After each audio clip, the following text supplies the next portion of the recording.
Let's see.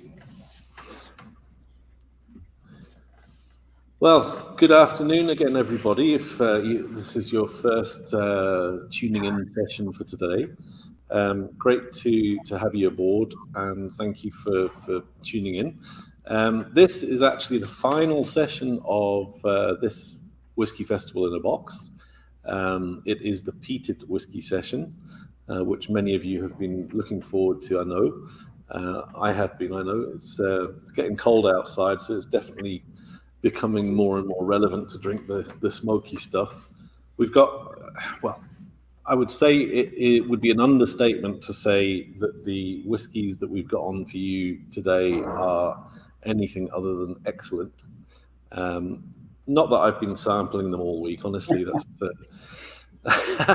it's part of the job. Come on, that's It's a hard life, Freddie. It's a hard life. Yeah, you don't. Is that why you always ask for 10 cases of everything? Yeah, exactly. Yeah, so why did I only get one? Yeah. Anyway, listen, you lot shut up for a second. This is my show. So what we're going to do, I'm having a few issues trying to get Anthony into the stream, so I'll get that sorted out whilst our first presenter is getting going. So I'm going to introduce you to Mark Westmoreland from Wolfburn, who's going to take you through your first whiskey, which is the Wolfburn Morven. So Mark, I'm just going to knock everyone else out for a second. There you go. How are you doing, man? Yeah, excellent. Yeah, another great invite to another great Whiskey Lounge event. So thanks very much for that. And I received the pack yesterday, so I was like a kid at Christmas opening that beautiful brown box of yours. So yeah, looking forward to a good afternoon. Excellent. Well, we're glad to hear that, and we're delighted to have you join us, and even more delighted to have your whiskey. So listen, Mark, I'll let you crack on and tell everyone about your lovely distillery and whiskey, and I'll see you back in a bit. Superb, Eddie. Thanks for that. Well, hello, folks. Mark Westmoreland. I'm the global brand ambassador for Wolfburn Whiskey. We're based in Thurso, most northerly whiskey distillery at the moment on the UK mainland. That'll be surpassed next year when Eight Doors Distillery opens just outside John O'Groats. But hey, we don't mind. We took the title of Old Pulteney, and it's just like a baton for the north. We'll just pass that around as well. The sort of Morven that we're having today is our only core expression that is lightly peated. And the distillery, we're a fiercely independent distillery. I always like to get that in, but that's not a political statement either. We're 14 people now in the whole distillery, and that includes our owners, our accountant, our brand manager, the 5 guys on production, our 2 admin staff, and our tour manager, and me, lower than a snake's belly in a wagon rut. I'm at the lowest rung, but I get the best job. I get to reach out to the consumer. I get to reach out to the fans. Hopefully next year I'll be able to get traveling again. But using the internet, doing these tastings is great, because hopefully you're sitting in your home in your comfy seat with your favourite glass, and you've got 6 peated drams in front of you. We produce about 120,000 litres at Wolfburn, and although it's a modern and efficient distillery, we try to do things the traditional way. So nothing's overly computerized. Everything's done by sight, by sound, by touch, by hand. So everything's a handcrafted product. We store everything in traditional dunnage warehouses, and we hand bottle everything that we produce, which is very labour intensive, but it means that we have supreme control over our spirit. And the spirit you're going to taste this afternoon is our Morven. Now, it's a lightly peated spirit, 10 ppm, and only for 2 months of the year we'll run the stills peated, and it's usually just before the summer shutdown. We do that because after the summer shutdown, everything's cleaned and back and spick and span, ready for the next year's production. The 10 months usually we do non-peated, and 2 months lightly peated. So 1/6 of the year's production is our lightly peated malt. Our lightly peated malt, we're getting it from Muntons. They've got a big peating facility just outside North Dalton in Yorkshire, so very close to where Eddie is. And we've been getting some of our unpeated malt from the Flamborough, the Bridlington Muntins maltings as well, which is great. Again, they're looking at quality of the yield. They're looking at, you know, that lovely enzymes so we can produce those lovely sugars to get the alcohol. So it's a business. We have to make money. Everybody's in it to do it. So let's get to the dram.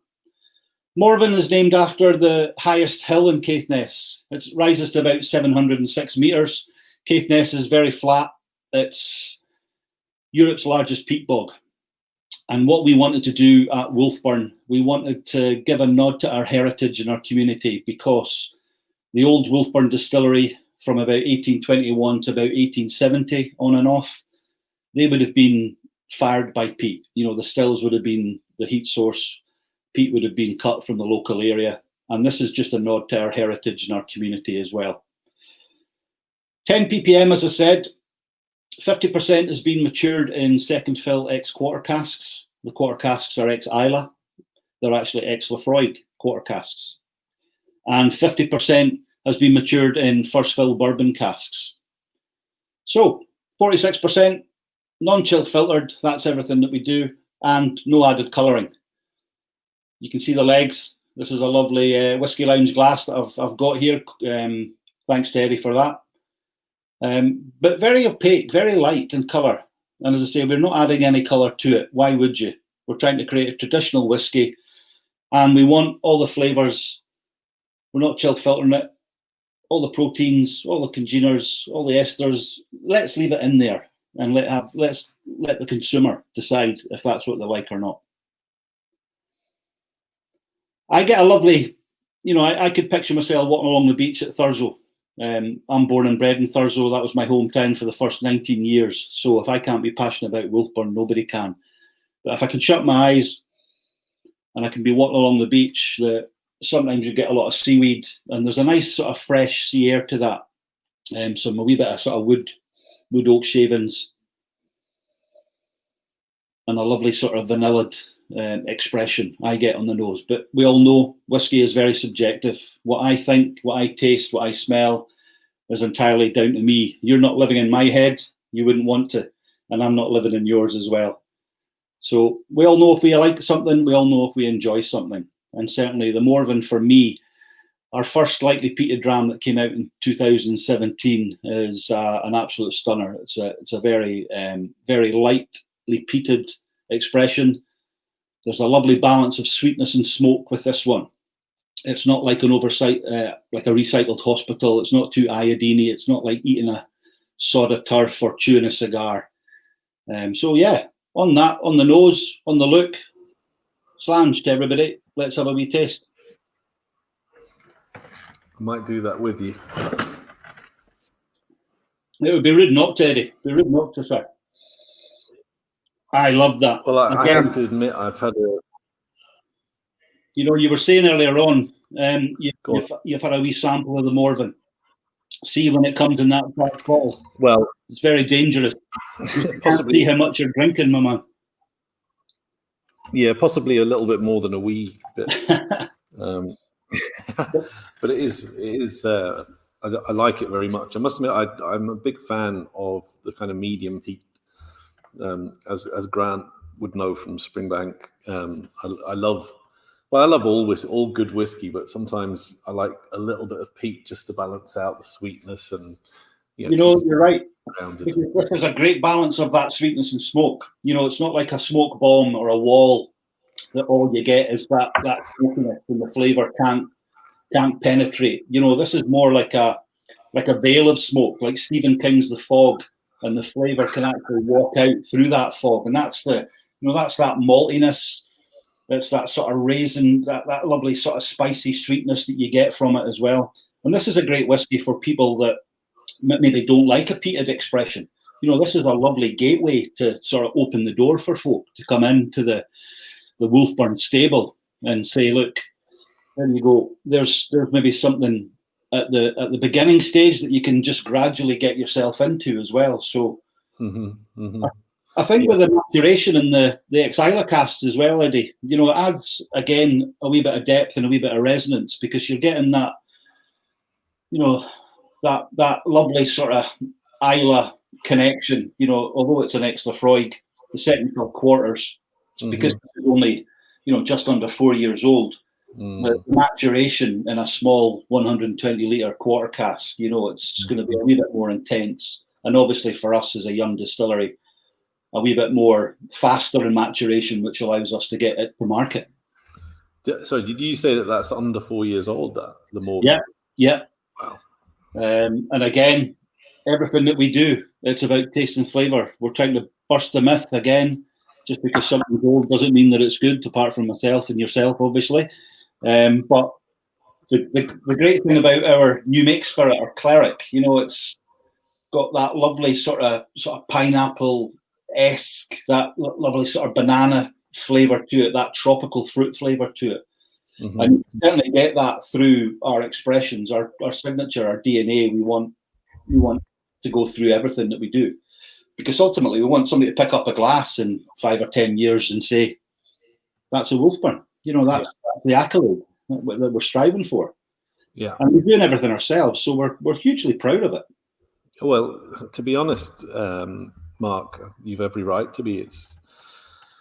I knew it was young, but I didn't have an idea that it was quite as young as that. And it certainly, on tasting it, you wouldn't get that at all. You'd think it was at least 7, 8 years old, I would think. Yeah, a lot of folk have used Wolfburn in some blind tastings, and we tend to get between 8 and 12 years when they're comparing, to other whiskies, which is, technically that's 3 times older than it is. So it just proves to you that we're producing a great spirit, and we've got a great sort of wood management program, great casks to complement our spirit, just to push it up on a pedestal rather than sort of overwhelm it as well. Mm-hmm. So I should also put this on the screen, because obviously we do have a retail partner. Yeah. And the good guys at House of Malt and Carlisle have this on at $39.99, which sounds very reasonable to me. It really is. And Ben and the staff down at House of Malt have done a couple of tastings down in Carlisle for them, and well knowledgeable folk, beautiful shot, and what a cracking selection as well, and reasonably priced. Yeah. You can see. And if you're watching this and you really enjoy it, I'm sorry, this is not meant to be a shopping channel, but there's a voucher code just drifting across your screen there. So if you want to buy it at a 10% discount on an already pretty sharp price, then you can use that code until tomorrow, I think. So you don't have a great deal of time, but you still have time. If you stick 3 or 4 bottles in it, I'm sure there's free delivery, I'm sure. Well, that's it. It's a dangerous offer, to be honest. Well, there's no point. If you're going to get one, you might as well get 6 of it in expression. Fill the case up and share it with family and friends. Christmas is coming as well, so Stop. You're a bad man. You're gonna get me in trouble, Mark. I tell you. No, I don't. You don't need me for that. No, you're probably right. Anyway, listen, Mark, that was a fantastic start to the tasting. Really appreciate you sharing that whiskey with us. It was a beauty. I'm looking forward to the next ones. Yeah, absolutely. We've got a really cracking lineup, and an embarrassment of riches. But Mark, I'm going to pop you back in the waiting area if you're cool with that. And I'll bring you back a wee bit later when it's time to get all together. And I'm going to bring in David Miles, who's bless him, he's already done 2 whiskies already this festival. There's no rest for you, my friend. I must have done something really terrible in a previous life to deserve this weekend in this one. Listen, you've been great, and we do appreciate you coming back and telling us about 2 whiskies for this tasting. It is a pleasure, and I really enjoyed that Wolfburn. I've got to say, I thought, totally with you. I couldn't quite believe how young it was, but what a beautifully balanced dram there. Absolutely. So I'll let you crack on with the second whiskey, which is the Highland Park Valfather. So, good afternoon, everybody. Mark was singing the praises of the Wolfburn Distillery as being, at the moment, the northernmost mainland distillery. So let's just hop across the water up to Orkney and be a little bit further north with Highland Park and with the Valfather here. So this is one of our trilogy of the in our Viking range. We had a Valkyrie, a Valknut, and now the Valfather, all paying their little tribute to Norse mythology and culture here. You know what? It is marketing. Of course it's marketing. But there is a real reason for Highland Park using this Viking Scandinavian mythology here. The Orkney Islands were part of the great Viking Empire for hundreds of years. They weren't even part of Scotland until 1470 something. And in fact, they were given to Scotland as a dowry payment when a Danish princess married a Scottish king. So historically, culturally, the history and heritage of the Orkney Islands is very, very Scandinavian. They have these Viking roots. The guy who created Highland Park, who first created the distillery, his name was Magnus Johansson. There are, relatively speaking, fairly few McDonald's and McGregors up in the Orkney Islands, and there are a lot of Magnussons and Sigurdssons and Johanssons still living there. So this is part of our history and our heritage and our culture. Now, what makes the whiskey quite interesting from a Highland Park point of view is that this is one of, if not the most heavily peated whiskey that the distillery has produced. We, generally speaking, produce a very lightly peated whiskey. We are one of the distilleries that have their own floor maltings, and what this does give us the great control over is that, as a general rule, we only peat about 20% of all the barley that we use. The other 80% is brought in from the big malting companies, but the 20% that we peat, we do that all of ourselves, and we do it all using Orkney peat. So this helps to give Highland Park as a distillery a big part of its identity and its character, because although all the whiskies that we're tasting in this session are peated whiskies, there is peat and there is peat, and different peats will give a different flavor, a different aroma to the finished whiskey. Remember, peat is crushed up, rotted down, broken up vegetation, and when it is burned, the aromas and flavors that come off will reflect what that vegetation originally was. Now, the peat that predominantly comes from the mainland of Scotland, you go back a few thousand years, the Caledonian forest covered the mainland of Scotland, so mainland peat will have a woodier quality to it. If you come up to the Orkney Islands, we basically don't have trees in the Orkney Islands, and we have a very temperate climate in the Orkney Islands. Pretty much it rains for 370 days of the year, and the rain does not come down, because that would be too easy, because the wind blows at about 40 miles an hour for 370 days of the year there as well. So actually the rain comes across like that, which means that basically there's nothing there that grows particularly tall. What does grow is heather. Basically, this is predominantly the vegetation of Orkney. And what this means is that our peat is very much just based on heather. So when it is burned, when we are allowing that peat smoke to pass through the barley, to flavor our barley, we get this slightly different aroma and flavor. We get this slightly sweeter, the distillery sometimes someone was talking about a sort of heather honey notes coming through. Different peat will give you different flavors and aromas. So our peat is Orkney peat. Our distillery is an Orkney distillery. We are very much a part of our environment, our landscape, where the distillery is. And this is reflected in the nose, and just nosing that, this has got that little extra peat smoke compared to most Highland Parks. It's there straight away on the nose. One other thing I'd just like to say about our peat, because I think, again, this is something that gets raised quite a lot. People do ask this more and more, and it's to do with the sustainability of peat and how it's being used.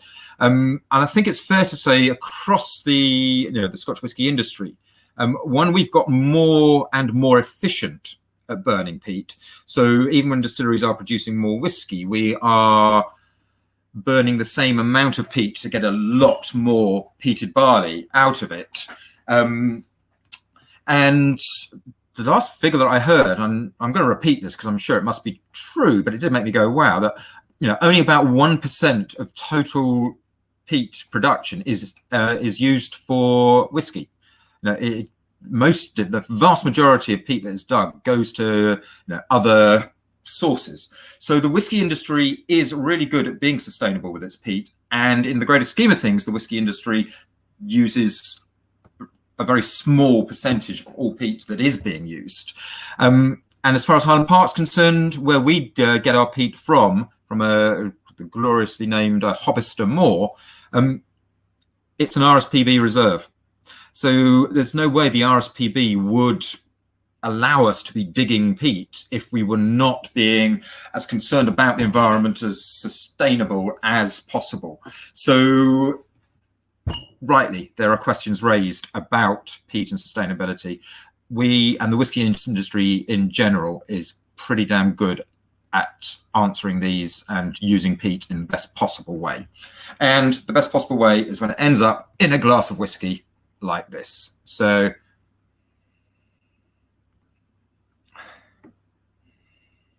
I saw a comment from Colin there talking about the fudginess, and absolutely doesn't have quite the vanilla notes sometimes you might expect. But one of the other factors in this expression, matured totally in refill casks. So we're maybe getting a little bit less flavour coming out of the wood than we would sometimes expect. It's totally refills. But again, this allows, I think, the peat smoke to be a little more forward in the mix here. It's very nice is what it is, David. Oh, that's... Do you hear me? It's got a creaminess to it. There's a... Oh, wow. There's a little bit of such a gentle little spice note to my palate there. It's creaminess and it's smoke. It is... oh, wow. That is... It's been a while since I've tried this one, and I'm going to go straight back to it. So I've got to say, Eddie, this is... David. I can yes. Is it, by any chance, do you like that? Listen, I try to keep my opinion, my feelings hidden. I kind of get the feeling that when I'm taking whiskey, there's a lot of people who look at me and say, "Damn, I wish I was playing poker with that guy," because we would clean him out because he cannot hide any. Yeah, no. Well, to be honest, you're right. I think it's lovely, and obviously both of us have tried, and I'm sure many people watching and presenting have tried many Highland Parks, but that is a particular cracker, actually. Yeah, I do like it very much. Did you mention this? The Valfather is it slightly more peated than the usual? I did mention it. Yes. So this is probably the peatiest Highland Park that you can find, certainly as a distillery expression. So I believe that whereas we usually only use about 20% peated barley in every batch, we used about 40% of our peated barley for this. So we're still not one of the big peat monsters. We never will be. But if you want to know what Orkney peat tastes like, this is where to find out. Yeah, it's absolutely delicious. Thank you for that very much, David. Absolute pleasure. Yeah, indeed, it is a pleasure. Well, I hope everyone watching is enjoying the tasting so far, and you're finding your whiskies in your tasting pack.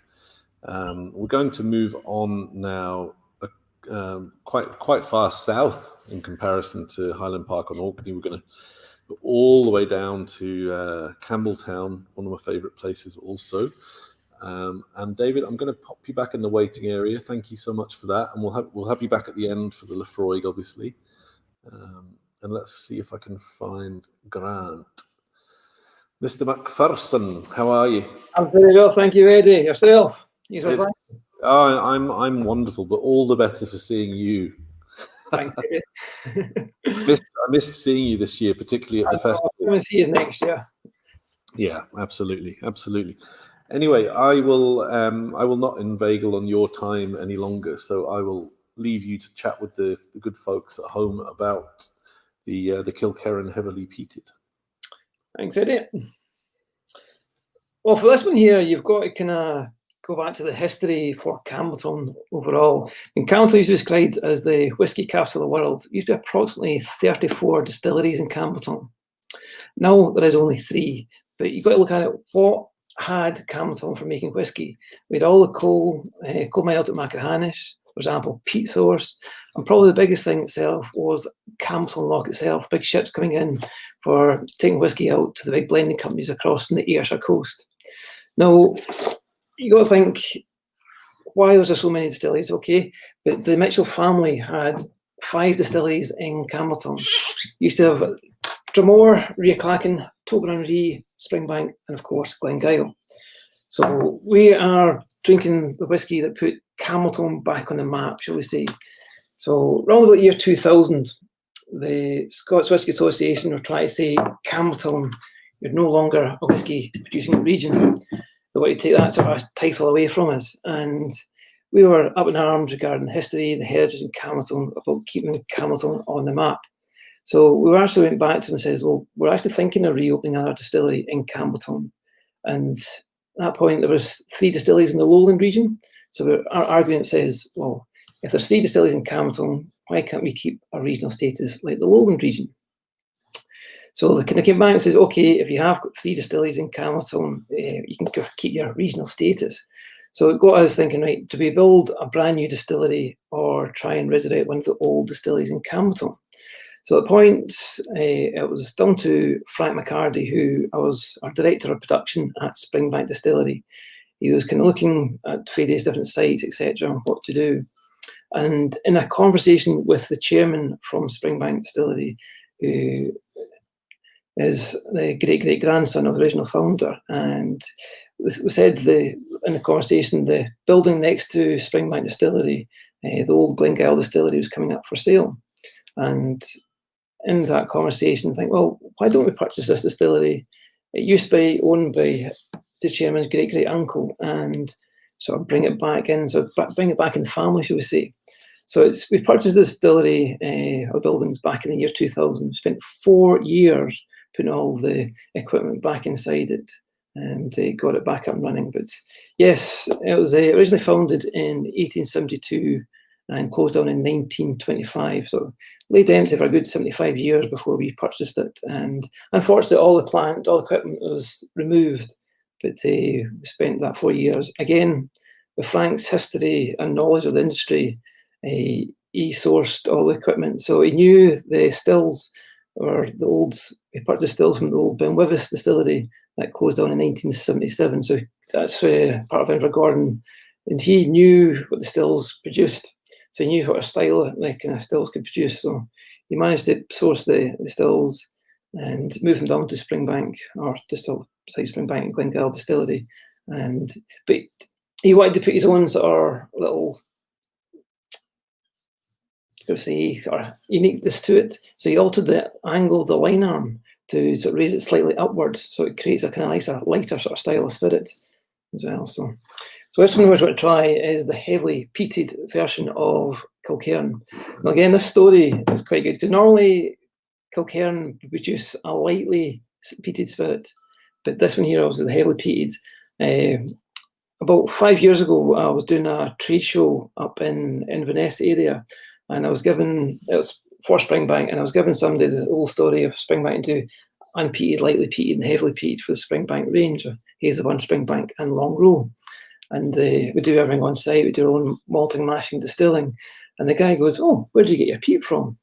And I'm like, a random question. He says, "Well, get it from the Inverness sort of Sharry area." And he says, "I can get you peat." Okay, that's fair enough. And it was an exchange of business cards happened, and he's like, I'll phone you next week. And he phoned me next week and says, hi, such and such from Inverness, and we discussed the show there. I want to come down and work with your kiln and sort of see what got peated level and get up to. And we're like, he was going to offer us a free lorry load of peat. And sure enough, about a month later, he came down to the distillery and he brought his own peat, and he actually got the ppm level up to about 84 parts per million. And after doing this, we're like, well, Hazelburn's got its marketplace as a Springbank and a Long Row, so what do we do with this heavily peated barley? And of course, why don't we use it up at Glengail Distillery? So we used it up there, and hence the heavily peated range. So this one here we're trying is 59.7. So it's actually batch 3 of the heavily peated range. So we do 2 bottlings every year now. Usually about 9,000 bottles come on the market for this one here. And it's a mixture of bourbon and sherry casks. It's 80% bourbon and 20% sherry cask maturation for this one here. So yes, the whiskey it's mostly sort of 3 years old, but it has got a little bit of 4-year-old whiskey into it as well. So it's quite young, but it's got depth and maturity to it as well.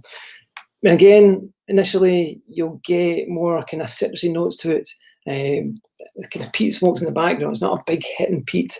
There's a lovely sort of balance between that nice sort of citrusy notes with a peat smoke balance in the background. Even with the strength of it, it's not hard hitting. It's not crying out, add water to me. It's very, very mellow and stuff like that. So it's a nice sort of balance. It certainly does take water. If you feel you need a wee drop of water, it just certainly opens it up a wee bit more.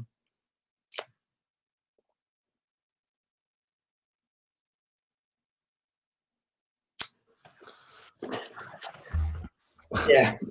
I finished my glass. You finished it. No, it's a lovely sort of coastal note to this one here. Lovely sort of citrusy, sort of fruity sort of type notes to it. Very sort of biscuity and buttery as well. Yeah. I must admit, I obviously didn't do enough research because I didn't realise it was that young, that particular whiskey. It is, yes. But you know what I'm going to ask you, Grant, don't you? Does everyone get a discount because you got the peat for free? We have to purchase it now from him. It was just a one-off. Yeah, whatever. Details at under £40 a bottle, so you shouldn't be looking for a discount, Eddie. I'm sorry, Grant. You know me. I can't help myself. You're always looking for a bargain, Eddie. No, I'm just always looking for, just a way to get to you. No, that was absolutely delicious. I'm trying to see if there's any. There might be 1 or 2 comments. Let's have a look. Yeah, I see somebody's comment. There's a big demand for any limited edition products we produce at Springbank or Glengail. I noticed one of the comments there. It was only released about a month ago, and most places are sold out. But if you can find it, try and grab a bottle because it's a cracking dram. Colin Hamden White, he of the Hamden Whites, is asking if when batch 4 will be released. So the plan now is to do it every 6 months. So okay.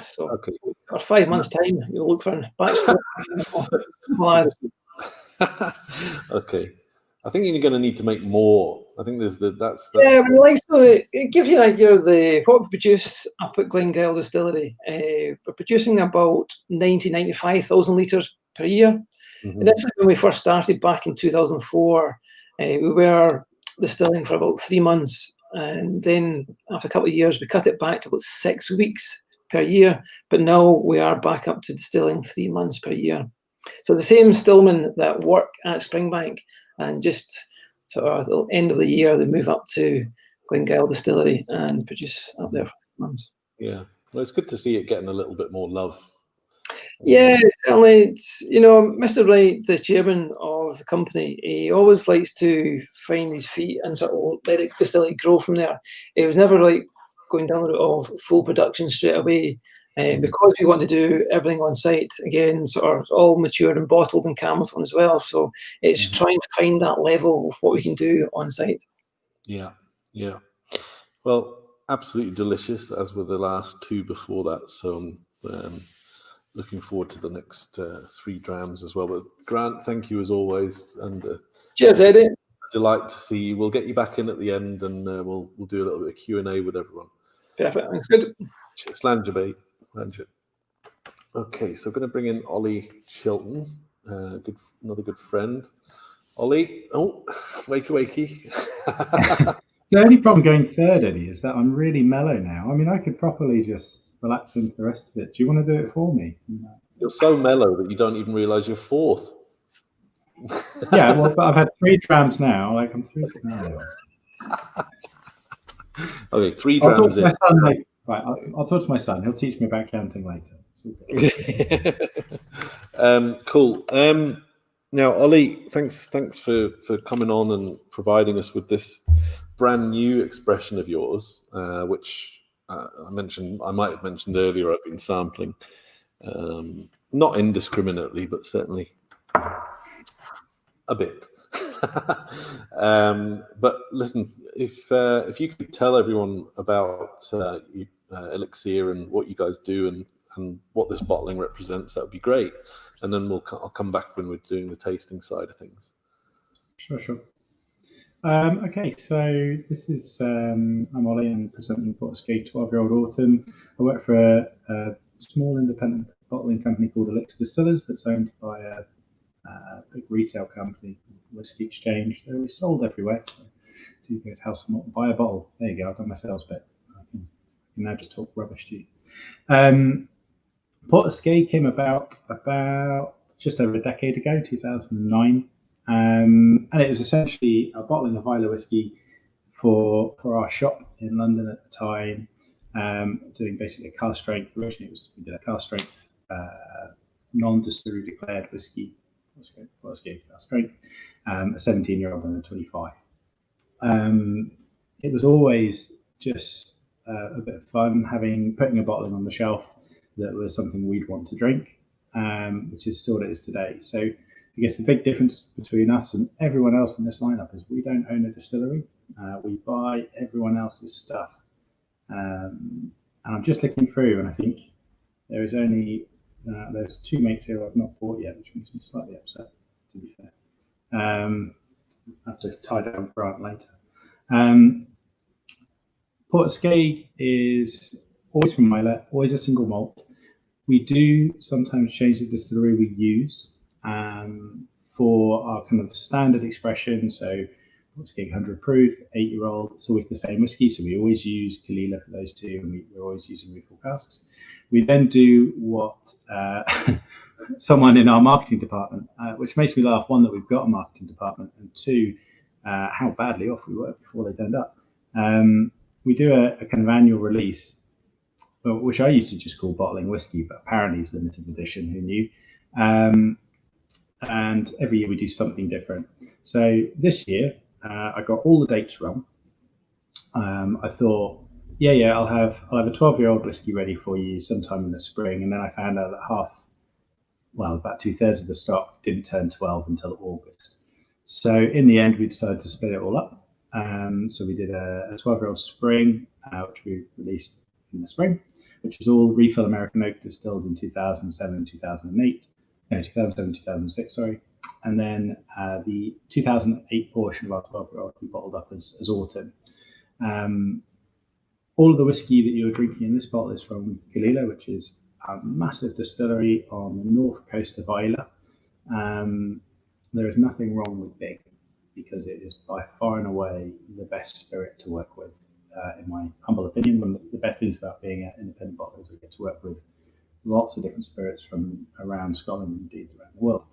And Kalila is just so consistently wonderful. In fact, if you bottle a bad Kalila, it's your fault. This particular expression, we took some of the whiskey probably about 3-4 years ago, and recasted it into sherry. In the end, we did 2 different styles of sherry, and that again was a mistake on my part. I got some of the dates wrong. Not good with dates. That's what we're finding out here. And I was expecting some casks from a friend in Germany helped me source them, that were from a former Solera. Didn't turn up in time, so I replaced them with some Oloroso sherry butts from Miguel Martin, who, if you've been sitting on any of the tastings from earlier for like English whiskey or pretty much anybody in the whiskey industry uses Miguel. I know Anthony Wells is on next does extensively. Very consistent, wonderful wood that delivers lots of sweetness, richness. He creates great casks.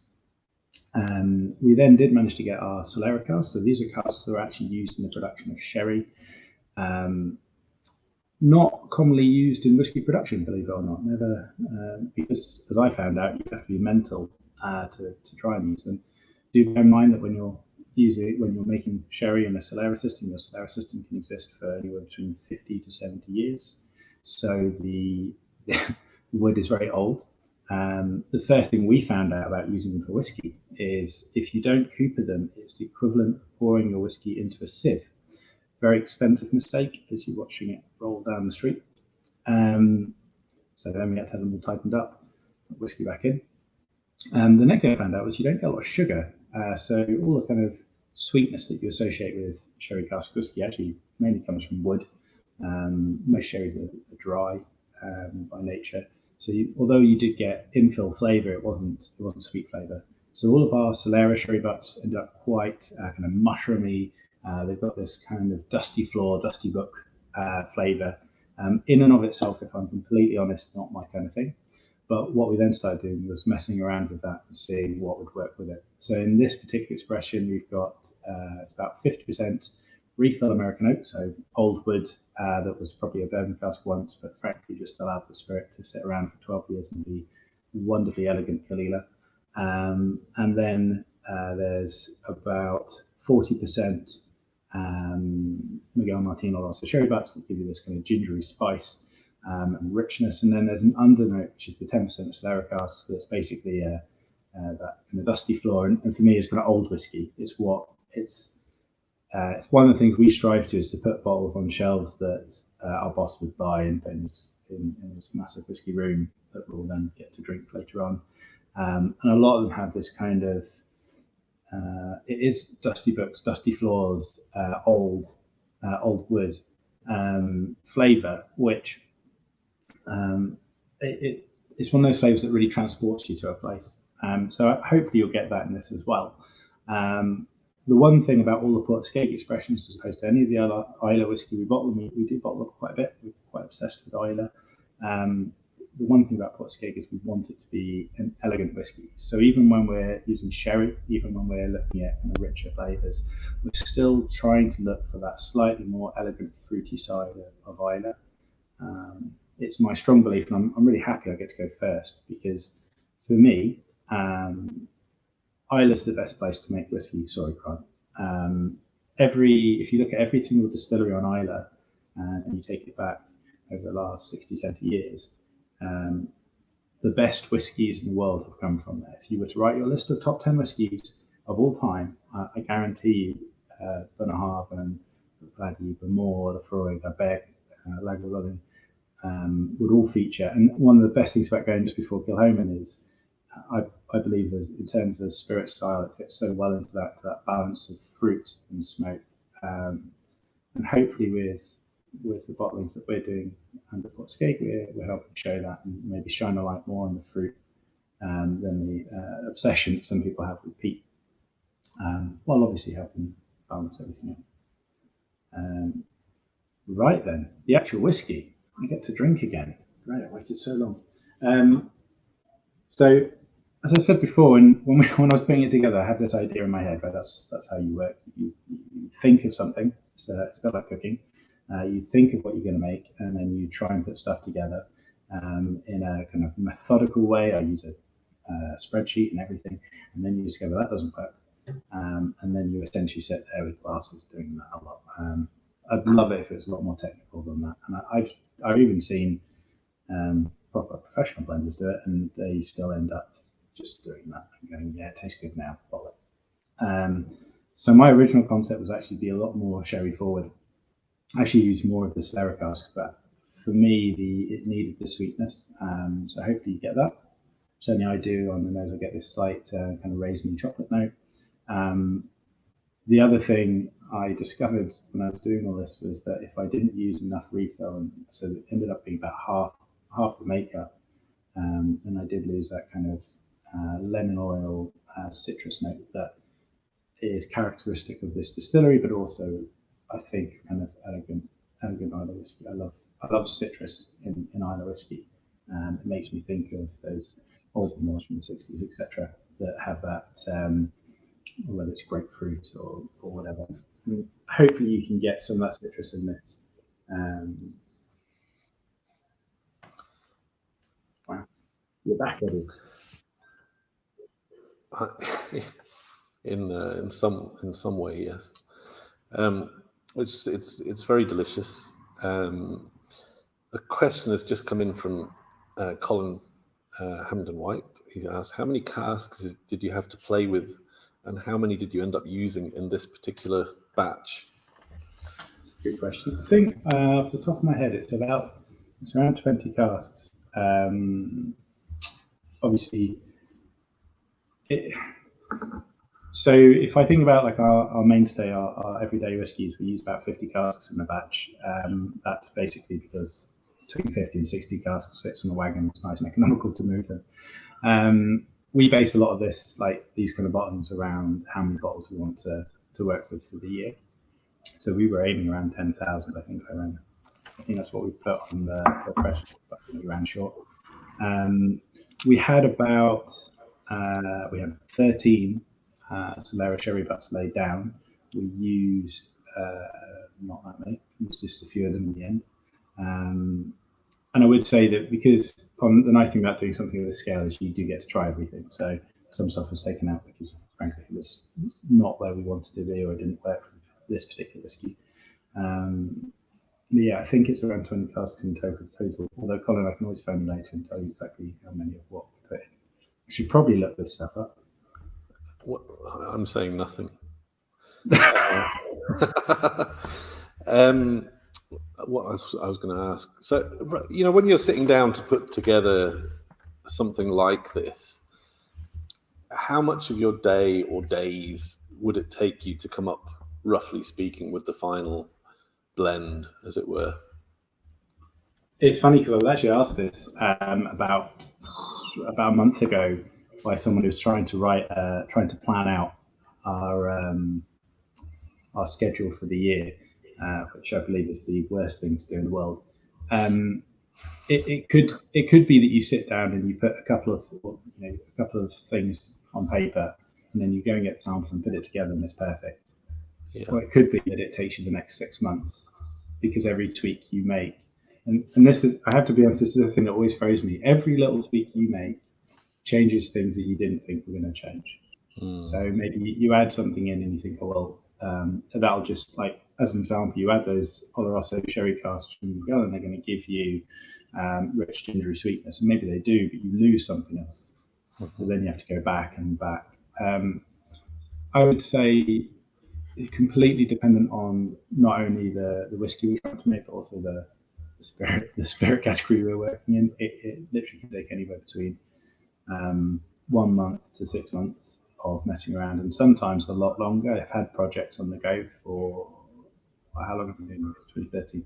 My first project I've still got on the go, and that was 7 years ago.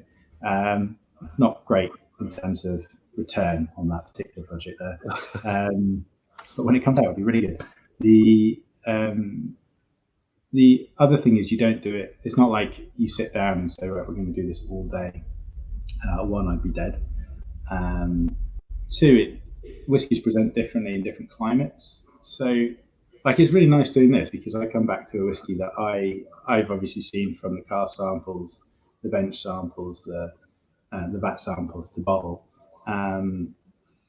But trying it now, it's a different day, it's a different light, you find different stuff. And that's actually true when you're putting it together as well. So what I'll tend to do, the way I tend to work, is I'll spend half a day messing around with samples, put a load of bench samples together, and then I'll leave them for a couple of weeks, and I'll come back to them, try them again, adjust. But every time you go back to them, you find something else. And sometimes you're really lucky, that's a really good thing, you're really happy. And sometimes you're like, ooh, I need to go tweak that, and then you're going back to the start again. Listen, I could ask a great many questions as I could of all of the presenters, but I think we need to move on to Anthony, who's been waiting patiently. So That's never true. Not in a million years. I don't believe it. what, the patiently bit? Ollie, thanks so much. And I like that. It's not quite as dirty as Sam's whiskey yesterday, but you know what I mean. It's got that slight edge about it, isn't it? But thank you, and I'll get you back in a little while. Okay. Yeah, sounds good. Cheers, Ollie. Oh, okay. So we're going to bring in Anthony here. Anthony, can you hear me? Yeah, I can hear you, Eddie. Anthony, apologies. Viewers won't have seen that we had a few issues getting you in, which may or may not have been the fault of my computer. Well, I'll have to admit that I'm fairly technically challenged, but as my sons would tell you. But I'm here now, and I've enjoyed listening to the others so far. Exactly. And listen, we're very grateful to have you on. How is Isla today, by the way? Isla's fine. We've had great weather, really, over the last week or so. Turning a bit autumnal, but it's dry at the moment. But then it's going to rain from 1 o'clock tomorrow morning for about 24 hours. So that'll change things around a bit. That's what we're used to on Isla, anyway. Is that your forecast or Michael Fish? It's the general forecast. It's not my forecast. So they know they're going to shut the rest and be thankful again, just in case they have another landslide. Yeah. Well, listen. Obviously, we're here to talk about your 100% Isla 9th edition. But perhaps, people will be familiar with Kilhoman, I would hope. But it would be really interesting to hear, specifically about all of the really interesting and exciting, the building project. The fact that you're finished a lot of the stages and you're looking really good from a building point of view, obviously. Okay, that's fine, Eddie. No, obviously you're looking good, Anthony. You always look good. But you know what I mean. Absolutely. But listen, I'll let you chat with the customers and then the viewers, and then I'll come back to you when we're tasting. Okay, that's great.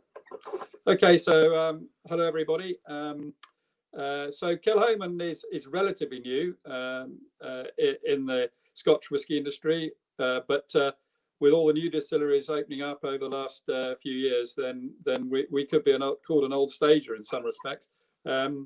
We founded the distillery in 2005, 15 years ago, and it was all to do with the enormous interest in and growth of single malt whisky around the world.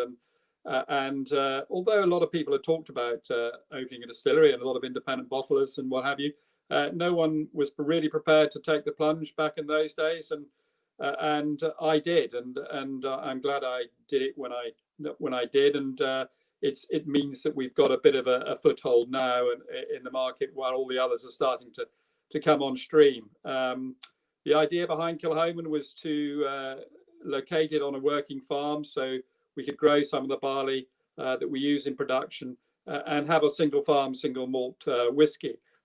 We knew that we weren't going to be able to do that for all our production, and therefore we buy the majority of our malt from the commercial maltings here on Isla, owned by Diageo, and we buy the same specification that Ardbeg buy from the maltings at 45 to 50 ppm. And that represents around about 75 to 80% of our total production. And then for the everything else that we do, we grow it, we malt it, we distill it, we mature it, and bottle it on site for our single malt farm distillery expression called 100% Isla. And we wanted, when we started, to have a point of difference, a unique selling point, something that stood out from the crowd. You've got over 100 distilleries around Scotland at that time, and you needed to showcase yourself in a different way. And fortunately for us, as we built the distillery and launched our first single malt in 2009, when it was exactly 3 years of age, there was a huge enthusiasm around the world for single malt, and probably more about experimenting a little bit more with what they were drinking, and going away from the tried and tested brands, and specialist retailers and bloggers and social media played a massive part in building what we've now got as a very successful sector of the Scotch whisky market. And I think when we started, I was very fortunate to have Jim Swan as my consultant, and he helped me put the whole project together. And without his support and help and experience, we wouldn't have got where we are today. My simple message to Jim back in those days was, let's build a distillery and produce a spirit that we can bottle at a relatively young age. And I let him then go away and get on with it. At the outset, it was about producing 100,000 litres. That was really because Edredar was the smallest distillery in production terms at that stage. And I felt that we didn't need to be bigger. We wanted to target the sort of premium end of the market. And I thought 100,000 litres would be about right. But so in went the kit. It took about a year and a half, 2 years to put everything in the buildings, some in traditional old farm buildings, and then we built some new buildings as well. And after a few years, probably about 2 or 3 years, we realized that, after we've launched our first single malt in 2009, the uptake was immense, and the enthusiasm from what we were doing we took off around the world, and distributors were keen to support us. We then decided to put 2 new washbacks in so we could increase production a little bit. And then in 2019, we finished a very big expansion plan where we've doubled production. The old stillhouse can produce 240 to 250,000 litres now, and then we've doubled up with putting new kit, 2 more stills, same size and shape as the original ones, another mash tun, and 6 more washbacks, so that we can now produce around 480,000 litres if we go full bore. And that's about building for the future. We're delighted with the way sales are going, and everybody will know that planning in the whiskey industry is very hard, because you've got to plan 10, 15, 20 years ahead. And with my 3 sons in the business, it seemed the right thing to do. So we've also built a new malt floor and kiln. So we've doubled up the amount we can produce from our own barley that we grow here, and a new stillhouse, new tun room, and we've also just completed. The timing was absolutely rotten. We completed our new visitor centre in February and had an opening party in February, and then obviously everybody knows what's happened since then. So there's been a lot of money spent at Kilhoman in the last 2 to 3 years, and that's about building for the future, and that my sons can take the business on and have something that they can be challenged with in terms of sales and in carrying on increasing sales. We don't sell any of our spirit or our casks to independent bottlers. We have done 1 or 2 in the past. Ollie will probably tell you about that, just in case he thinks I'm not telling the truth. But it's something that we've decided not to do. We sell single casks ourselves, and we'd rather do that from the distillery with our own branding rather than selling them to independent bottlers. But the flagship expression is the 100% Islay. The 100% Islay. This is the 9th edition of the 100% Islay, and this is what Kilhoman is all about. Being able to tell people that we actually do grow the barley ourselves. We own the farm now where we grow the barley, and so we have complete control from sowing the barley, choosing the barley variety, to deciding how much we're going to grow. And where we're going to grow it.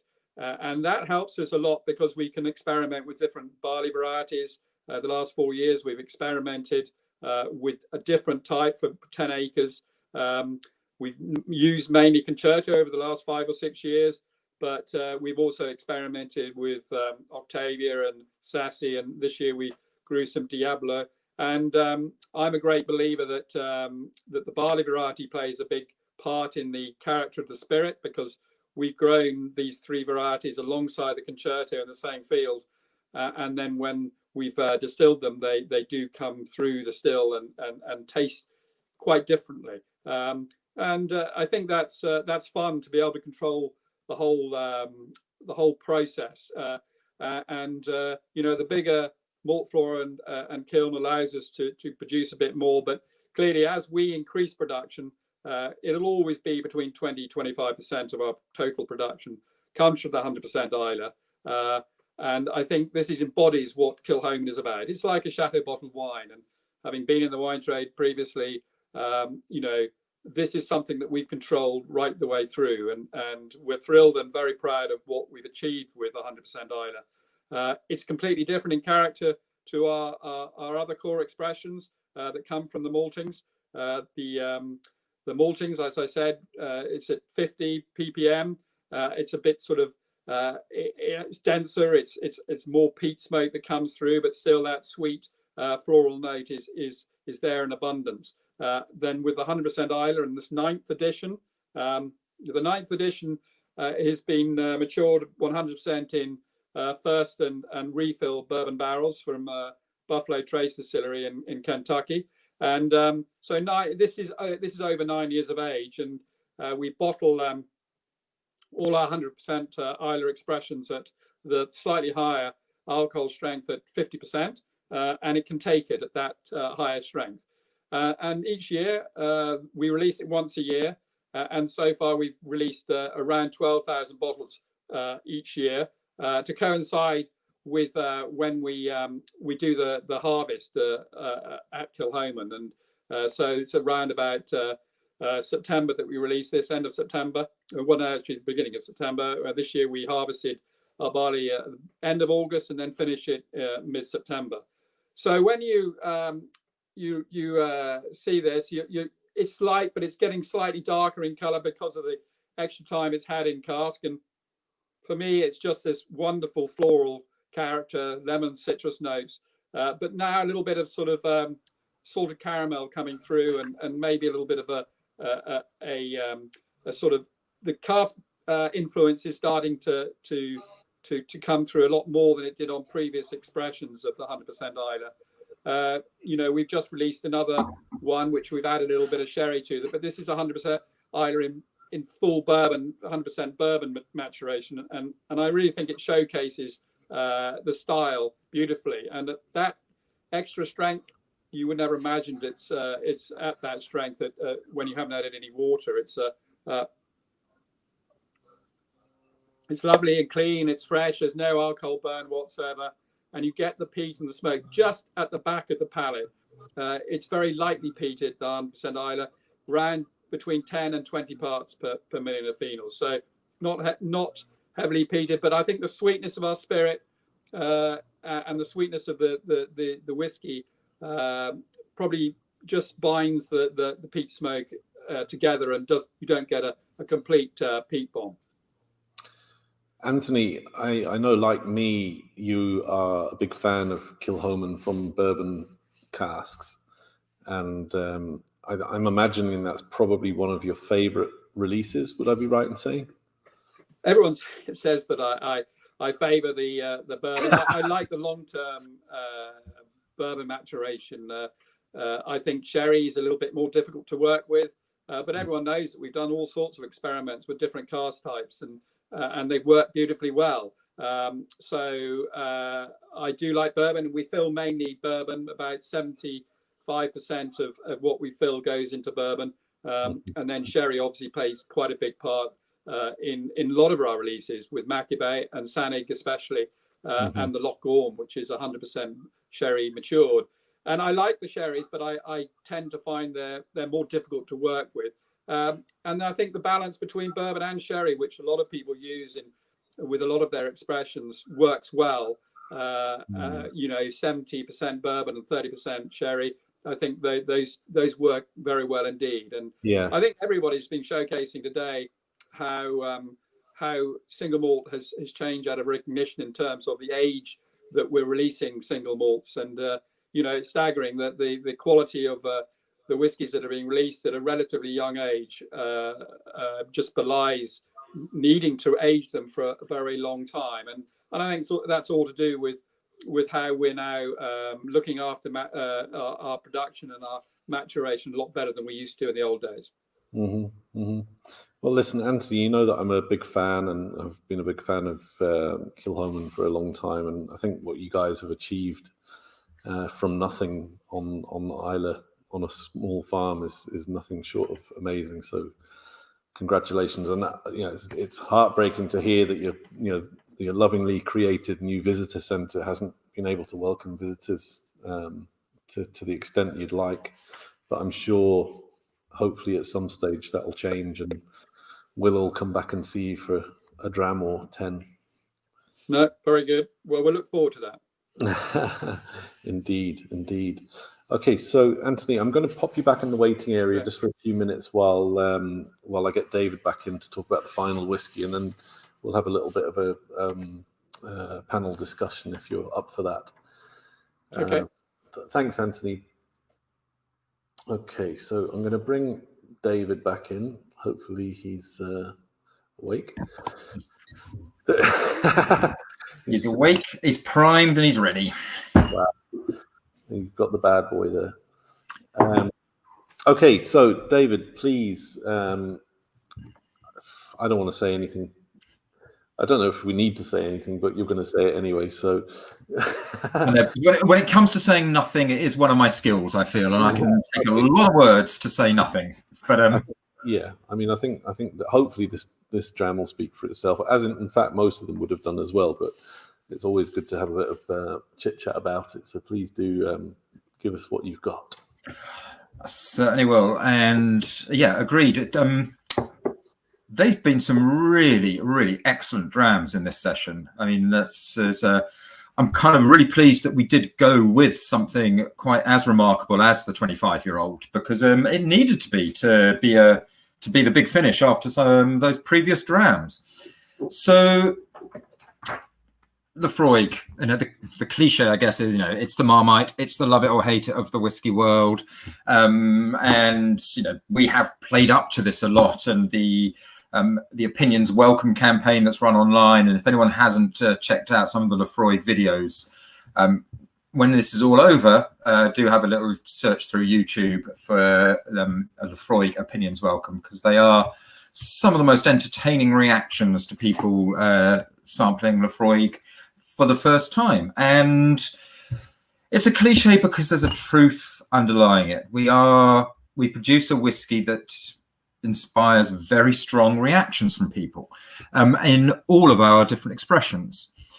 I think there is, however, a truth that when we get onto whiskey like this, like the 25-year-old at cask strength, this is the type of Lefroy that will really win people over to the glories of peat, to the glories of what the distillery can produce. It is a joy of a whiskey. I was chatting with John Campbell, who's the distillery manager, last week actually, and we were talking about cask strength whiskies, and Lefroy do a 10-year-old cask strength, which comes out usually every other year, and I think we're going to switch it up to every year going forward. And the kind of almost like the joys of the difference between each batch that is produced and how we create that difference in a cask strength whiskey. And John was very firmly of the opinion that even on Islay, the position of the casks in the warehouse has a big influence on the flavour that develops in the cask there. If you're thinking about maturing whiskey in Kentucky, you've got this huge difference in temperature between summer and winter. So even like in a nine-story rick house, you're going to have a huge difference in temperature between the ground floor and being right up on the 9th floor. And those, big differences in temperature will have a big influence on the way that the whiskey matures in the cask. There's nothing like that range of difference on Islay. There's nothing like the real summer heat of Kentucky, and there's nothing like there's not much of the cold of Kentucky. Islay does not have such a great variety of temperature over the course of the year, maybe, but there's still enough that where the casks are in the warehouse will have a big influence on the flavor that develops there. And this is very much part of the 10-year-old cask strength, and it really comes into play when we allow the whiskey to mature for that much longer. And so with the 25-year-old, this is a slightly unusual Laphroaig. We too are very much in favor of bourbon barrels. We have a very strong relationship with Maker's Mark. That is where the majority of our bourbon barrels come from. If you are ever in a Laphroaig warehouse, you will see Heaven Hill and Buffalo Trace and Jim Beam casks there as well. But our relationship is with Makers. But we do also have some sherry casks. We use sherry casks. The Laphroaig Triple Wood would be an example of where sherry cask comes into play. Laphroaig Law is a whiskey that is very much influenced by sherry cask. And what we have now, the 25-year-old, this too has got a sherry cask influence there. A lot of bourbon barrel, so that we're getting those white oak influences and notes coming through.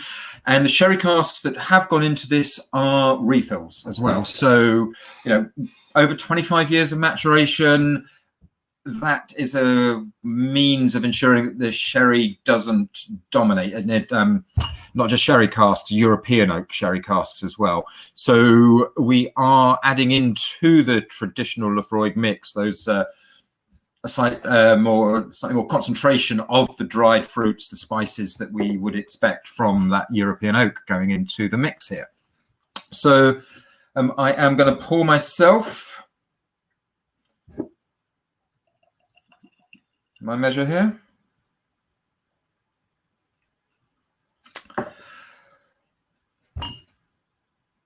It has been a joy working on this festival, Eddie, and I think to be able to finish it off with a 25-year-old whiskey is a very fitting way for the last dram of the festival to be in the glass here. I hope you are going to pick a glass up and join me in this one. Absolutely. I've got it right here. And I totally agree with everything you said. It's stunning stuff. I mean, it's such a privilege to taste any whiskey that's made it to the ripe old age of 25. But such an iconic distillery like Laphroaig makes it even more special. Yeah. Just a quick question. I don't want to ask too many questions about this whiskey because I think it's just enjoy it. That's the point of it. But just do you know roughly how many casks would have gone into this batch? Eddie, I have to be honest with you. No, I don't. I don't know what the what the limitations were. I don't know how many casks they put down 25 years ago because I'm sure they would know. They weren't expecting there to be such a demand for 25-year-old whiskey. Yeah. Don't worry, David. That's fine. So yes, I'm afraid I can't be very helpful there. We are so this is the 2019 release.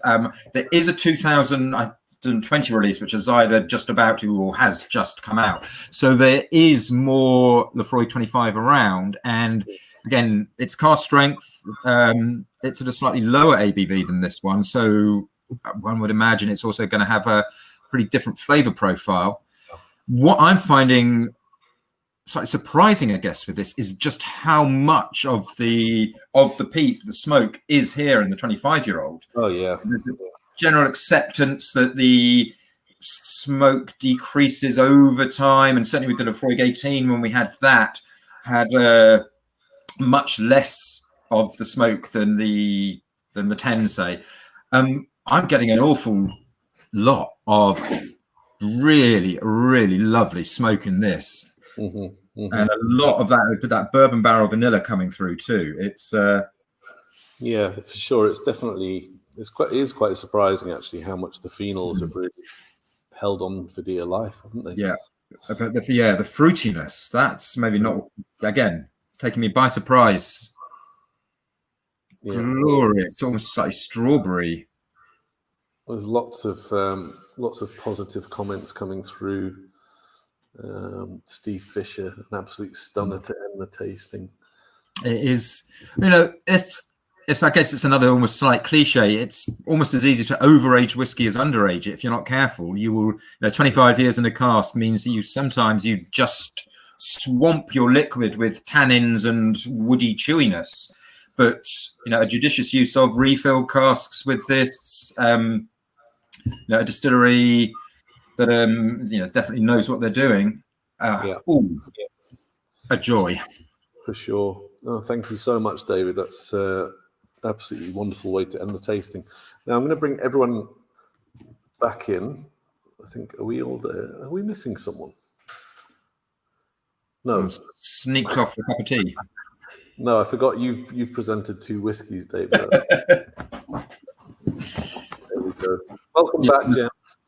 2 of me here. I hope you've been following along with all of that. I have a couple of questions to ask, if you wouldn't mind. So to the panel, this is okay. So this is with an eye on environmental impact. Does peated whiskey have longevity, in your opinion? Is it at risk at all? Well, the short answer is no. I think, as David was explaining earlier, of all the peat that's used or cut, we're using 1% of that, and we use a couple of big 15 kilogram bags a week, so hardly going to have an issue with that. And I think if there was an issue, the environmentalists would be crawling all over Islay, telling us what we should and shouldn't do. David Bellamy came over here 25, 30 years ago and was almost lynched and sent packing off the island. So I think the short answer is no, I don't think so. I think we all use peat. Quite clearly we do. And I think we're responsible and we make sure that the environment's looked after and that we don't keep cutting from the same bank all the time. Anyone else, anything to say other than that? We've probably got more of an issue with packaging than we do with peat, to be fair. I'm not excusing myself from that, by the way, but it's that's the genuine truth. There's more of an issue with marketing departments thinking that you need a box with a plastic line to make it look shiny on the shelf than there is with production. Well, there's an argument that we should probably be doing away with gift packs. Really, to be honest, I think I would be one of the right at the forefront of suggesting we all do away with gift packs. But I'm not sure how many people are going to join us on that. And see, I think anyone who's had to put together a gift pack will join you. Anyone who's had to work with a box company will tell you packaging. We should really sell whiskey in large demijohns, and you should bring refillable bottles. I mean, it should basically be like it was 200 years ago. Here.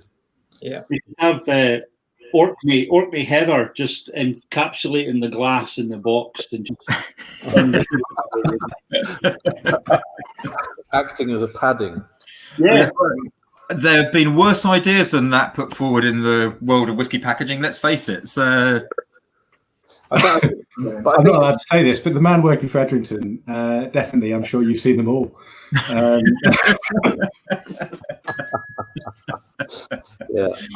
would be really offended by that, but you're right.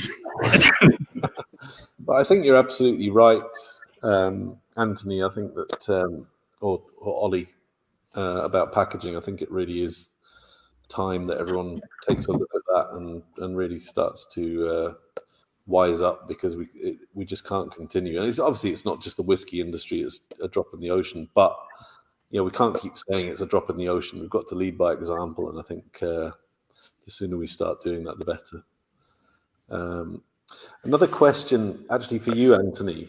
Have you seen the TV show Succession?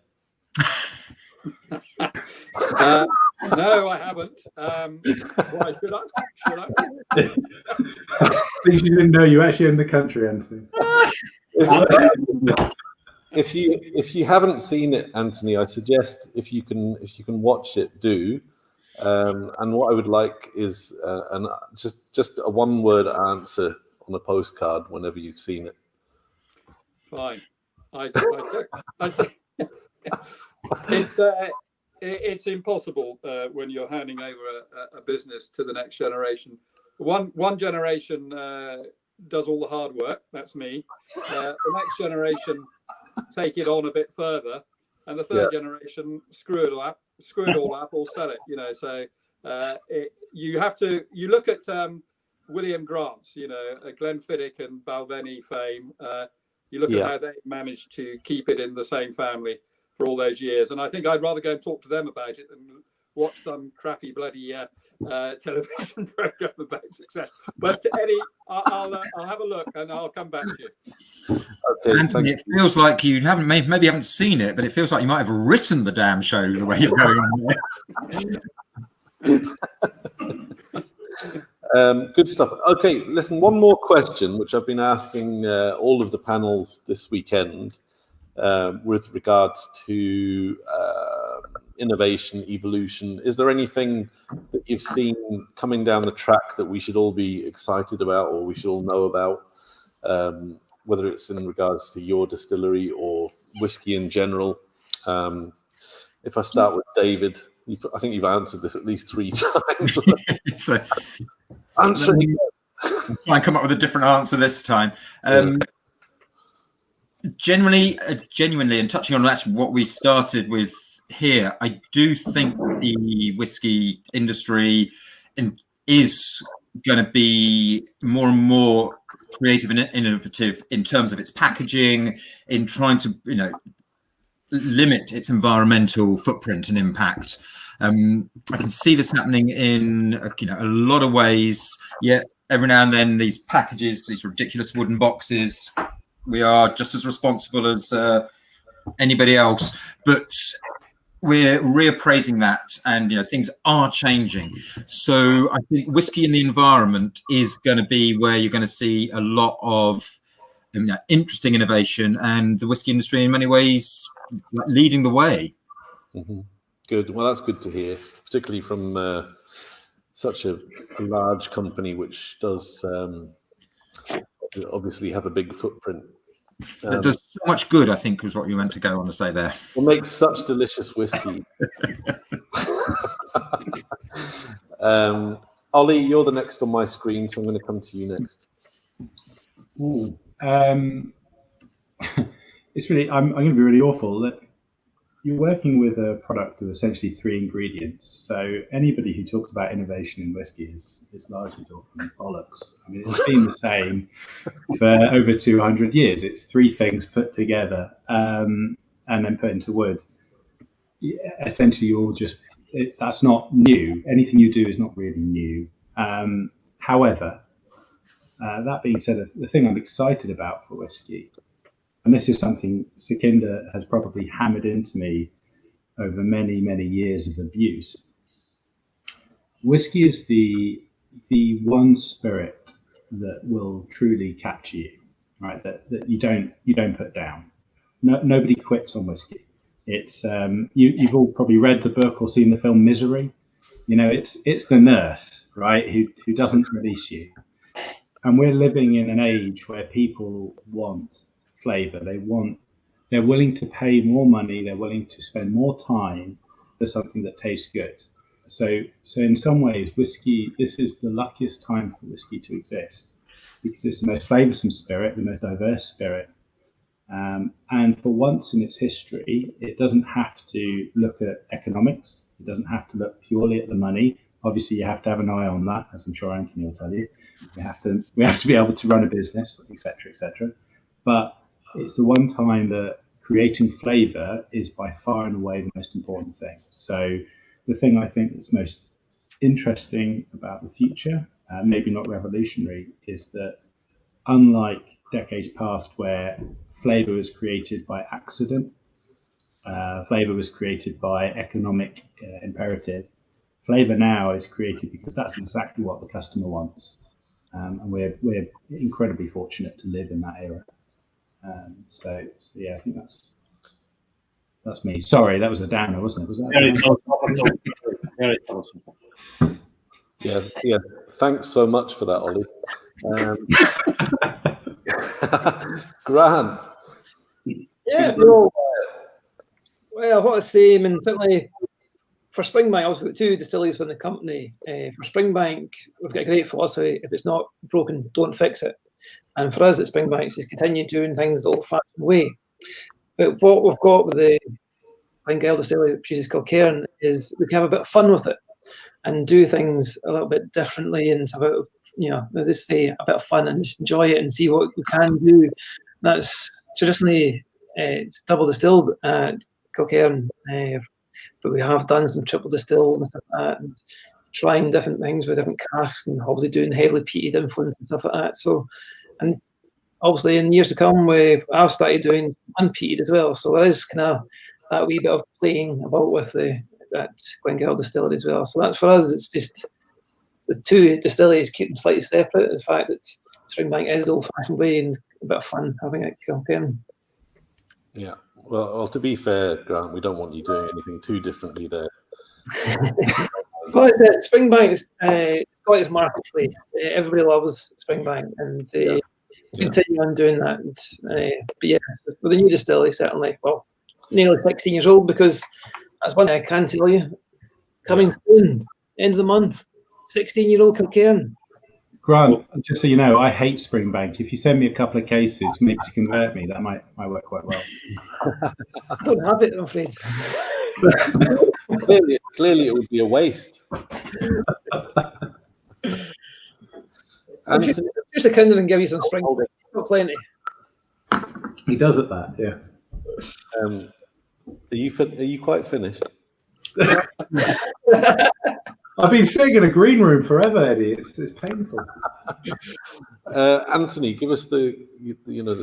Well, look, I mean, I think Ollie and Grant and David you've hit it on the head. I mean, I think that the whiskey industry was doing things the same way for hundreds of years, and then 25 years ago or 20 years ago, suddenly everyone grabbed hold of single malt and thought it was the best thing since sliced bread.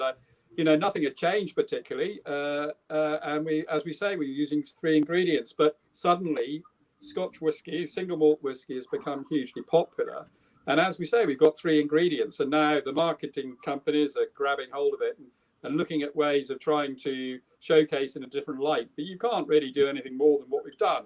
And I think it goes back to the regulations we've got are there for a very good reason.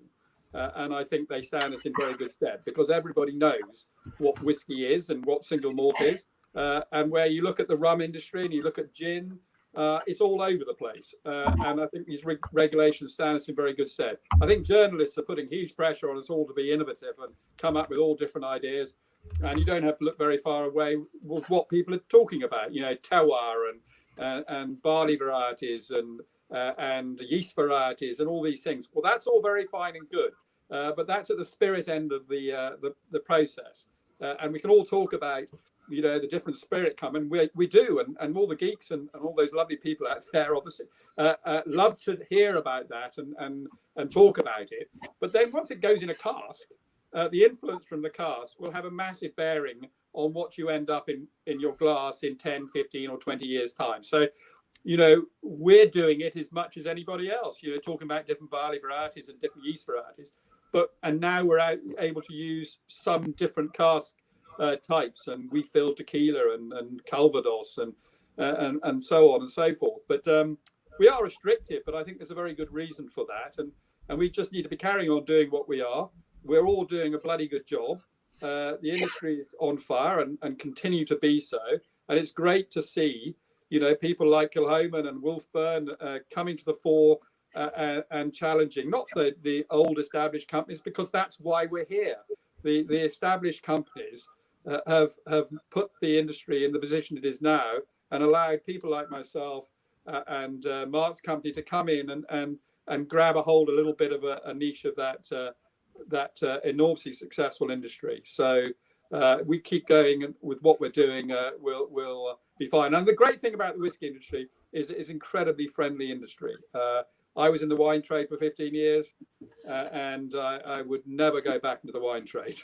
The whiskey industry is a big family, and everyone's there to support each other and help you out when you need it. That's me, Eddie. Sorry, what was the middle bit? Can't remember now. Yeah, it was this. That's brilliant. I think I am in total agreement with most of you. Do I get a shot, Eddie? Do I get a shot? Mark, it's your turn. Come on, Mark. Well, exactly what they said as well. You know, nice and simple. Like, you know, the whiskey making industry, we're going on an adventure. Every distillery's got their own wants and their own goals, and it's about how you engage with the consumer as well. You know, it's about your process, how transparent you are. It's about the provenance, because people want to drill down into where you're getting your, you know, your peat, your barley from, where you're sourcing your casks from, and it's how you keep people, I suppose, how you keep people engaged, how you keep people on the hook as well, and that's about being honest, and it's about sort of listening to the consumer base as well. And as Anthony says, it's about abiding by the rules and regulations, and let's not get too wacky and way out of left field, because, you know, the whiskey enthusiast or the person that maybe is just coming onto the whiskey journey, you know, you have to give them a variety, you have to give them some spice of life, and you have to give them a choice, and ultimately they'll make their decision. Very, very sage words, Mark. Thank you. Now, listen, I've probably kept you long enough. You've all got families to get back to and enjoy the rest of your Sunday. So it just remains for me to say thank you all of you for your time and your whiskey, obviously. I hope everyone at home has enjoyed this tasting, the final tasting of the Whisky Festival in a box. Can you believe it? Wow. And yeah, thank you to everyone who's taken part this weekend, whether it be from a punter perspective or as a presenter. So I'm going to hand over to Marcus Bonfanti, our resident musician, who's not present, but he's done videos for us. So I'm going to hand you over to a bit of music. Thanks also to Joe for reminding me to thank Spirit of Yorkshire for hosting us. Thank you to Spirit of Yorkshire, even though they've all abandoned me apart from Joe, who's behind the camera. Well done, Whiskey Lounge. Well done, Team Eddie. Well done. Yeah. Absolutely. Well done. Thank you. Eddie. Well done. Thank you very much for all your support, guys. It really is. You know, I can't. I tried to say earlier on today, but I can't tell you how appreciative I am of all of your support. I know I take the piss, but that's just my way of showing how much I love you. So I'm going to remove you now. You can go your separate ways. But thanks once again, and I will catch up with you all individually, I'm sure, very soon. So take care, everyone. All the best. Be safe, folks. Thanks so much, Eddie. All the best. Thank you. Thank you.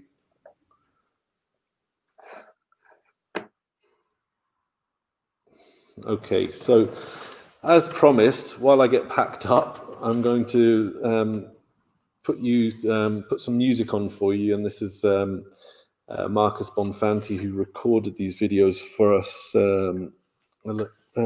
just before the event started. So let me see if I can get these working. If I can't, then I'm just going to go. Here we go. Let's see if this works.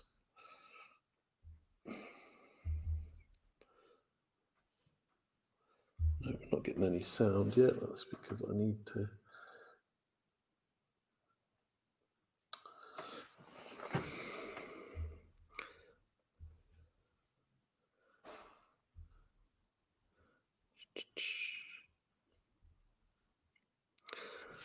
Okay, this should now work. Fingers crossed. Well, I hope you guys have had a nice weekend of whiskey and blues music. If you've caught any of what I've done, I've been playing some little sets throughout the weekend for you. So Sunday evening, the lights are getting low. I hope you guys have enjoyed your whiskey and are about to enjoy a little bit more. My name is Marcus Bonfanti. I play a lot of rhythm and blues music, and I'm going to try and ease you into this Sunday evening with a couple of tunes. This first one I'll do is a song by the great Taj Mahal. I hope you guys enjoy it.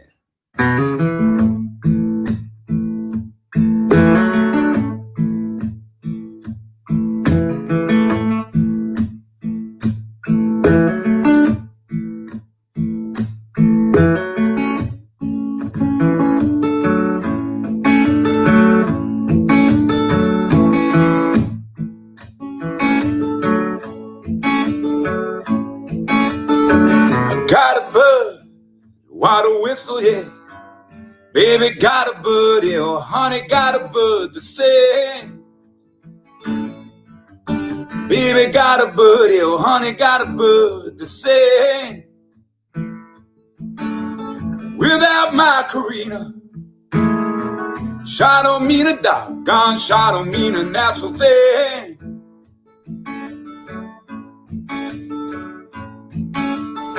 Well, I learned to love you, baby, fire you call now, honey, fire you call my name.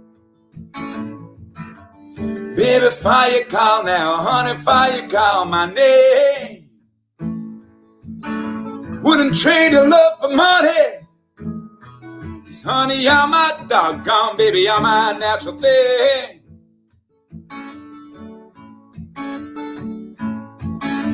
And I say, Lord, Lord have mercy, baby, on my hard luck, oh honey, on my hard luck, so.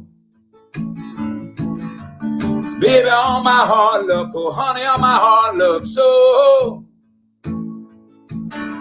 Got a rainbow on my shoulder, kinda shine like silver, kinda look like Klondike gold.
Got a bird to sing.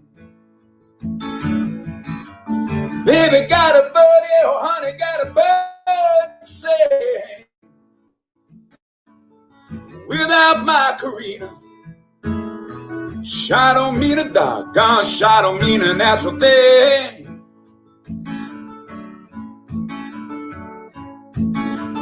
My Karina,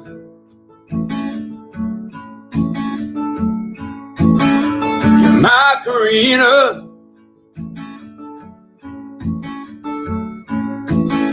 you're my Karina.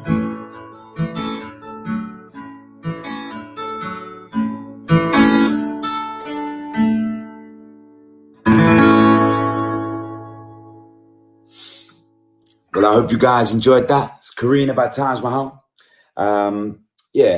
Okay, Sunday, isn't it? So I'm going to keep it. I'm just going to keep it nice and relaxed. Because you guys, if you've been to every single session, you guys might have had quite a tough weekend. You might be feeling a bit tender.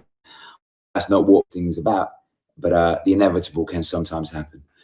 So yeah, it's a shame we're not all together doing this. Normally I'll be playing at the events, me and my band, and we'd be having a nice time in the corner, watching you guys all have good fun. It's the only gig I really do that my manager insists on coming to. I wonder why. But yeah, we always have a good time. So yeah, here's a song by the great Brunsey, Big Bill Brunsey. If you want to know, if you've enjoyed what I've done over the weekend, you want to know any more about any of the songs, you can chat to me at my website, marcusbonfanti.com. I'm always happy to tell you more about blues music and the rich history that is there for you to enjoy. So here's a Big Bill tune. I'm going down this road.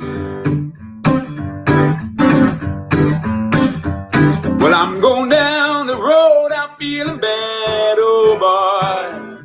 Going down the road. I'm feeling so blue and bad. I ain't gonna be treated this way. I'm tired of eating beans and corn no more, no. I'm tired of eating bread and beans no more, oh boy. I ain't gonna be treated this way. Cause I'm gonna wear that weather suits my clothes, oh yeah. Gonna wear that weather suits my clothes, oh boy. I ain't gonna be treated this way. These $2 shoes is killing me, oh boy. $2 shoes is killing me, oh boy. I ain't gonna be treated this way. It takes a $10 shoe to fit my feet, oh boy. $10 shoe to fit my feet, oh boy. I ain't gonna be treated this way, no, I won't.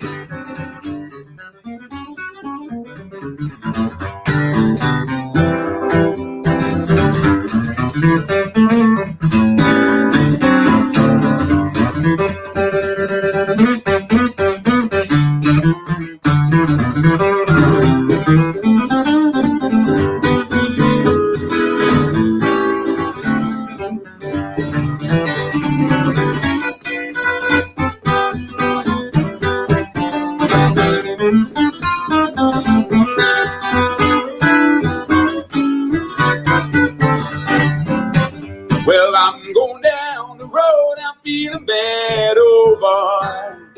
Going down the road, I'm feeling so blue and bad. I ain't gonna be treated this way. Yes, I'm gonna wear that weather suits my clothes, oh yeah. Gonna wear that weather suits my clothes, oh boy. I ain't gonna be treated this way.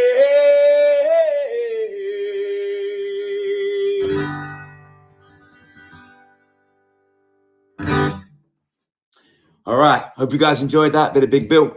Right, I'm going to kind of wrap this set up a little bit for you. I'll play a nice little slow blues, and then we'll end on something a bit of good fun. So this is a low Folsom tune that I've kind of messed around with a little bit and taken a few bits from different other tunes and made this version of Reconsider Baby. You might recognize some other tunes within it. Yeah.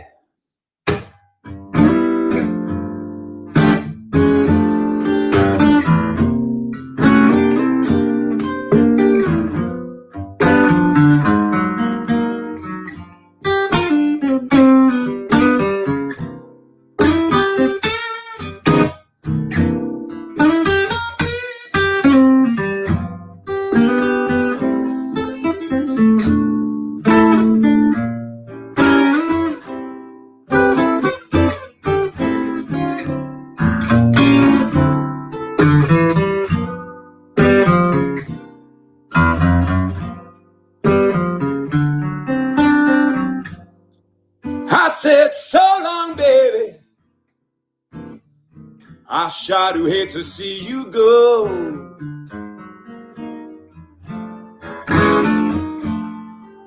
I said, so long, baby. I sure do hate to see you go.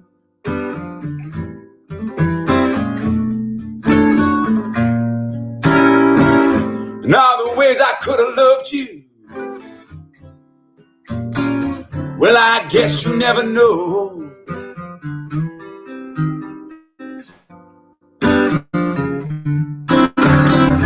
Well, we've been together so long, baby, baby, to have to separate this way.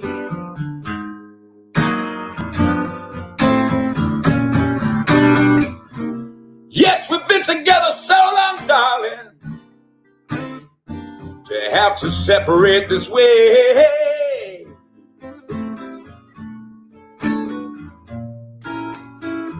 And I'm just sitting here crying, hoping you come back to me someday. Oh yeah.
Now it seems to change your mind.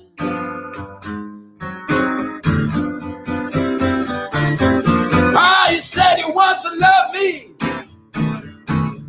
Now it seems you change your mind.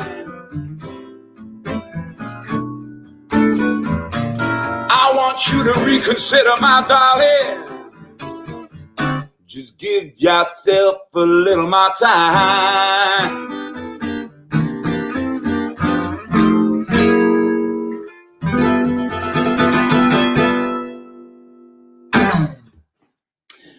There we are, reconsider, baby. All right, well, look, it's been a real pleasure. It's been a real pleasure spending the weekend with you guys, dipping in and out and playing some music. I hope you guys have had a great time. I'm going to leave you with a song you probably all know, but maybe a version that you don't. It's a version of a Ray Charles song by the great Snooks Eaglin. Yes, once again, my name is Marcus Bonfanti. You can check out everything you need to know about me on marcusbonfanti.com and probably find some things you don't really need to know about me as well. All right. It's been a pleasure. Thank you all so much. I hope you've had a lovely weekend. You stay safe out there, and I will see you all soon. Well, I got a woman way over town. She's good to me, yeah. I got a woman way over town. Lord, Lord, she's good to me. Hey, hey, hey. Send me loving when I'm in need. Well, she's the kind of friend indeed. I got a woman way over town. Yes, yes, she's good to me. Oh, yeah, yeah. Send me loving early in the morning just for me. Oh, yeah, yeah, yeah. Send me loving early in the morning, just for me. Hey, hey, hey. Send me loving early in the morning. Well, she's the kind of friend without warning. I got a woman way over town. Yes, yes, she's good to me. Oh, Lord, yes, she's all right. She send me loving most every night. Never grumbles or fusses, always treats me right. never running in the streets, leaning upon me alone. She knows a woman's place is right here with me here at home. I got a woman way over town. She good to me, oh yeah, oh yeah. I got a woman way over town. She good to me, ah yeah, yeah, yeah. She my baby, you better understand well. And I'm a little lover man, oh yes I am. I got a woman way over town. Yes, yes, yes, I got a woman way over town. Yes, I do. I got a woman way over town. Well, don't you know she's good to me? Yeah.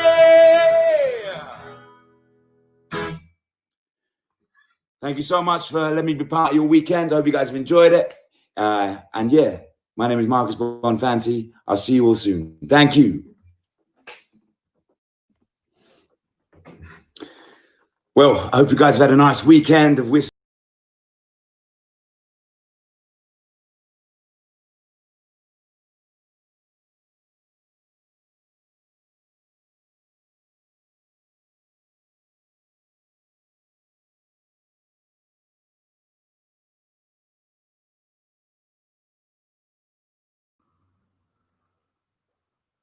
Well, guys, those of you that are still here, this is me. I'm packed up, ready to go home. Thanks once again for watching, and love you all. Take care now. Bye-bye.